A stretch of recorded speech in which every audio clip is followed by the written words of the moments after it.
answers. Everyone knows Farhana Hassan from my staff.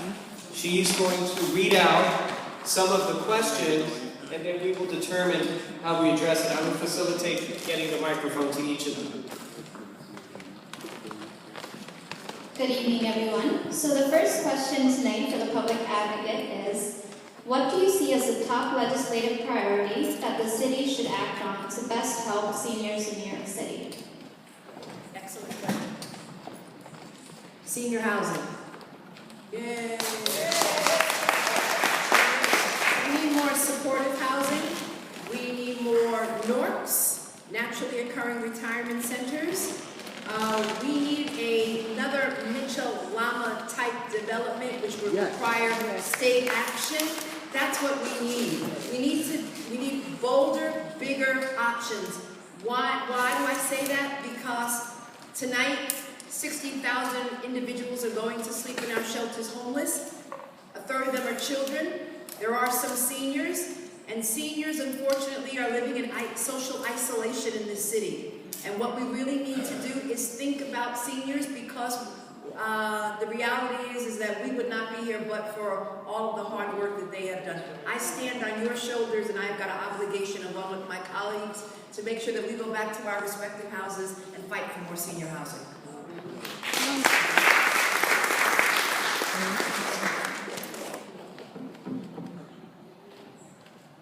All right, so the next question, or rather statement that you can comment on. Ms. James, I think we need a civil rights commission or committee to oversee many adverse issues facing people of color when it comes to issues of housing, public safety issues, young adult homelessness, and unemployment. So we do have a human rights commission in the city of New York as well as in the state of New York.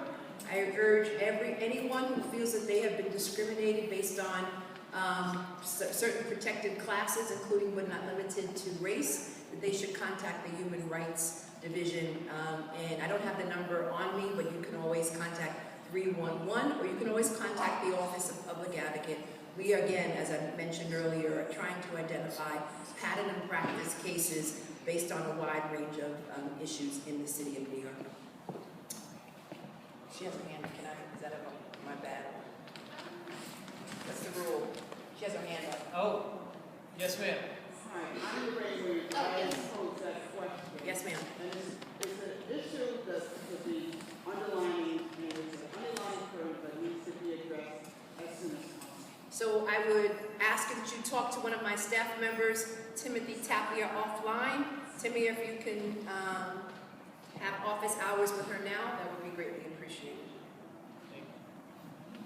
All right, so next question, which anyone can feel free to jump in. What can we as citizens do to best report landlords who are unresponsive to the needs of tenants? Or our borough president, because I'm tired. So the landlord issue is one in which I think you can obviously start with the 311 because you need a tracking number. But it's my experience that 311 only gets you so far, particularly if there's mold or if there are more complicated harassment issues, etc. And so you have good elected officials. We spend 6 people all day long doing just with housing.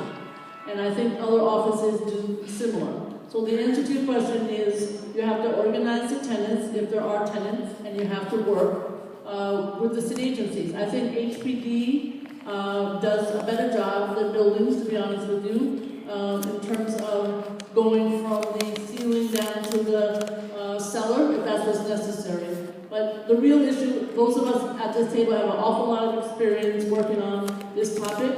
And the way you address it is you start with a case number from 311, but then you get your elected officials to focus, because these owners, we've all been doing this for about 30 or 40 years, these owners do not respond unless there's political pressure, if there is a challenging situation. And a lot of the seniors in particular, I was just with a woman half an hour ago. She has no Con Ed. She's one of 2 stabilized, left in a 47-unit building in the middle of Manhattan. And she was in tears because she cannot figure out how is she going to stay there because the owner is constantly pushing her out because she pays a low rent and everyone around her is not. Now that may or may not be your situation, but unfortunately it's one that I'm very familiar with, and we will all work very, very hard on whatever housing case is brought to our attention.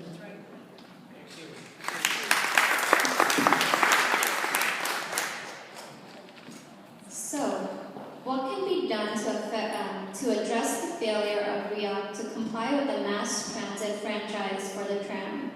In other words, the tram elevator maintenance is not good enough.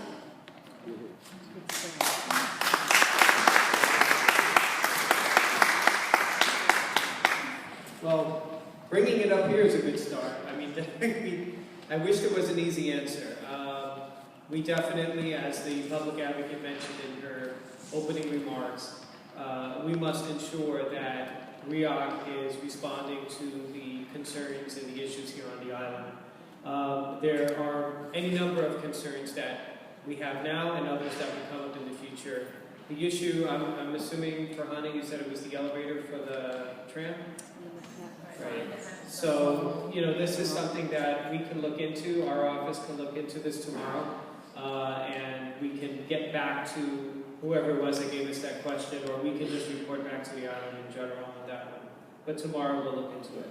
Right, and we get many emails from you guys, and I really thank you guys for always copying me or our chief of staff on those correspondences that highlight issues like the Helix ramp and the elevator. So thank you guys. I just want to add that I had a long conversation with your publisher of the newspaper, The Wire, Dick Lewis, about the history of the elevator and all the various problems with it and the manufacturer. And we're eager to join with Senator Serrano and get to the bottom of finally dealing with this elevator problem at the tram. And I did see a few REOC board members in the back of the room. Why don't you just stand up and wave? Let's see, maybe they cut out, but is anyone here from REOC? Okay. Howard Polity, is he still here? Okay. Thank you. Next question. Okay, so this will be the final question for the evening, and any other questions, I do say, you know, you can approach me or anyone else from everyone's staff to have office hours and to address those questions directly. And also remember that this is the beginning or the continuation of a dialogue with the public advocate staff, they're a wonderful staff who've had a great time working together at this event. They're readily accessible. You can talk to them whenever you have questions, call them up or email them. Next question. Right, and this is actually a good question because we just are touching on it. So what can your office do to help the New York City's residents of Roosevelt Island?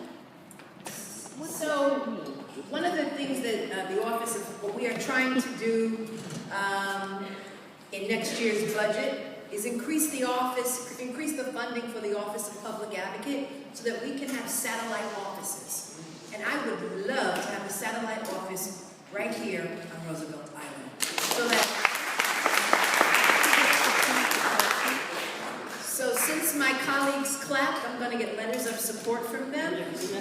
So we could submit to the City Council as we request a budget item from the City Council, because I believe that government should be brought to you. I believe that we should be firsthand. I like the idea of government from the ground up as opposed from the top down, and that's what the Office of Public Advocate can do. So, what we have on staff are caseworkers and social workers and lawyers, as I indicated. You can contact our office. We also work very closely with all of the legal services in the city of New York. So if anyone has an individual complaint where it requires legal assistance immediately, you can contact our office or you can notify the staff members in the back. On it, I am so blessed and so lucky to have former Assembly Member Ed Sullivan, who hails from Manhattan. Some of you may know him. Former Assembly Member Ed Sullivan was the chair of higher education, and he's the last of the left-wingers on Manhattan. except for Gale Brewer. And he is just absolutely wonderful and fabulous, and he is an asset to the office. So again, our office can assist you individually, corporately, collectively, in a wide range of ways. And again, I like meetings, I like town hall meetings. If you invite me back to your senior center, to your individual tenant association, if there's a club, a church, a synagogue, a mosque, I am willing to come out and speak to you on a grand or on a small scale. Yes, sir. It occurs to me that Roselle Island has an organization called the Roselle Island Resident Association, which was incorporated in 1977, and its Government Relations Committee has been very much involved with the governance questions of this island. And by pure coincidence, the chair of that committee is sitting right next to me, Joyce Short. It would be wonderful if we could arrange meetings with you and this essential committee of Roselle Island. Yes, Madam Chair, if you would be so kind, I would like to schedule an appointment with you. Thank you, ma'am. I don't know if I can take questions from the audience. All right, so guys, unfortunately we are on a tight schedule, so like you said, if you have individual complaints or concerns, you can definitely reach out to each of our offices. I'm just going to hand it back to the center. Okay, thank you. Sherry, were you? She has no question. Okay. She didn't get asked. Okay, do you want to reiterate it? Well, let me get Stand it. up and say it. Let me just Right, it's just that we,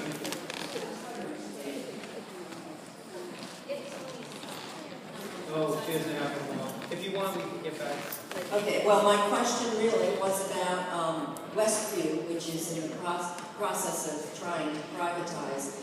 But we have a real problem with the sub-metering issue that the landlord is telling us he is going to do in the building, and yet he has not ever been made to do an energy audit. We need to have the Public Service Commission step in. We need to have our elected pols put pressure on the owner. This is all the Westview. This is all Westview. It's a very serious problem. It will impact tremendously on rents for the people who remain as renters, and many of us are thinking that we can't afford to buy in this building because of the terms in the red herring that we've received. But what will cap that inability is if the owner, David Hirschhorn, is allowed to sub-meter while, he's not going to do it while we're a rental, but we're not sure, but he's threatening to sub-meter the entire building, and then, of course, and I have nothing against sub-meter, but it must be done properly, and it must be done within the requirements of the Public Service Commission, and we need to do it while we're still a rental building in this state. And that's where the crux of the matter is, and we need to get all of you guys on board pressuring Hirschhorn and pressuring our HCR to interact in this issue. I know they've just had a whole change over at HCR. We had a meeting three weeks ago with Ted Houghton and Mark Malone, and Houghton is now gone. We have a new HCR commissioner. I don't know. Yes. I looked them both up, but I can't remember the names right now. Yeah.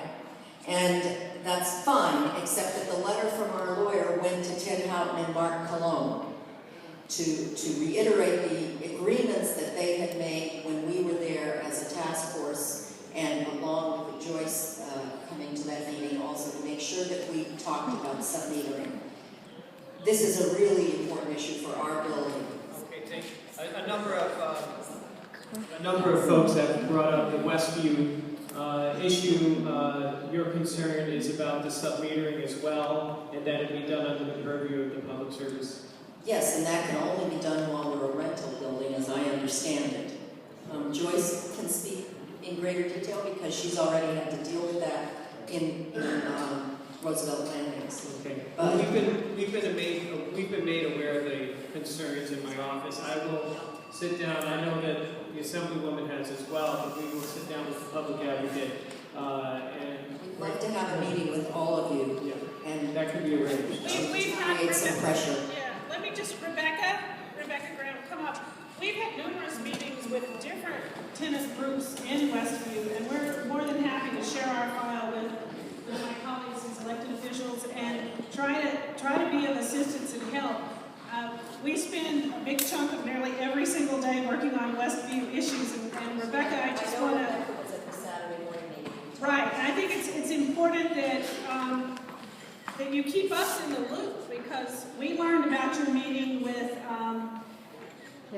Ted Houghton and Carlone. Yes, I know. Right, after the fact, and Rebecca's been working with them, speaking with them on the phone, so, you know, if we're going to advocate on your behalf, you got to keep us in the loop on this. I agree. Rebecca, did you want to say anything? Because I know you've spent a big chunk of time on this issue. My name is Rebecca Graham, and I'm counsel to Assemblymember. My name is Rebecca Graham, and I'm counsel to Assemblymember Rebecca Seawright. And I have spent a lot of time, and all the meetings I have also informed the Assemblymember about it. And it's important for everyone to realize that the Assemblymember represents all of the residents of these buildings.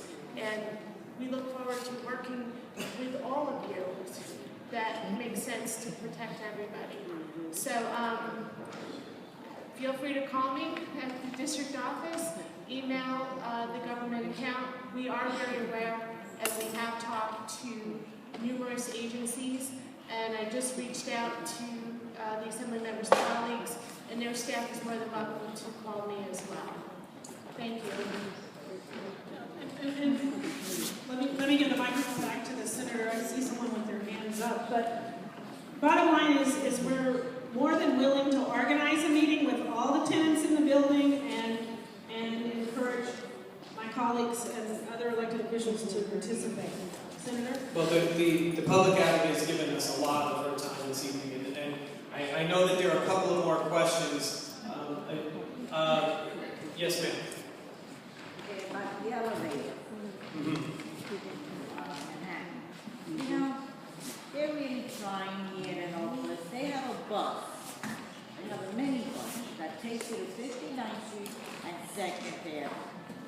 It isn't like they're forgetting about it, because REAC is really trying. Okay, because no other place that we know of would give us that service, and REAC is giving us that. They have to. Good point. You want to come up and use the microphone?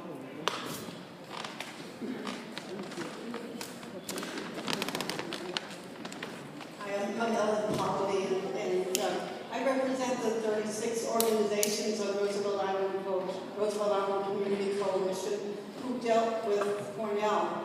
Cornell was going through the alert process. Jessica Lappin successfully negotiated a lot of givebacks to the island, and they were written into the lease during Jessica Lappin's tenure in office. And she's not in office anymore. Now it's open to, now those agreements are open to interpretation, and the interpretation that Cornell is given to those givebacks are different than the community's interpretation of those same items. So would you be somebody we would talk to on that? Because there's nobody else that's in government now that actually remembers what was agreed to. So we would like to talk. Yeah, if you could provide us with any documents, that would be great, so that we can review them. Okay. Thank you. Thank you. Thank you very much, Ellen.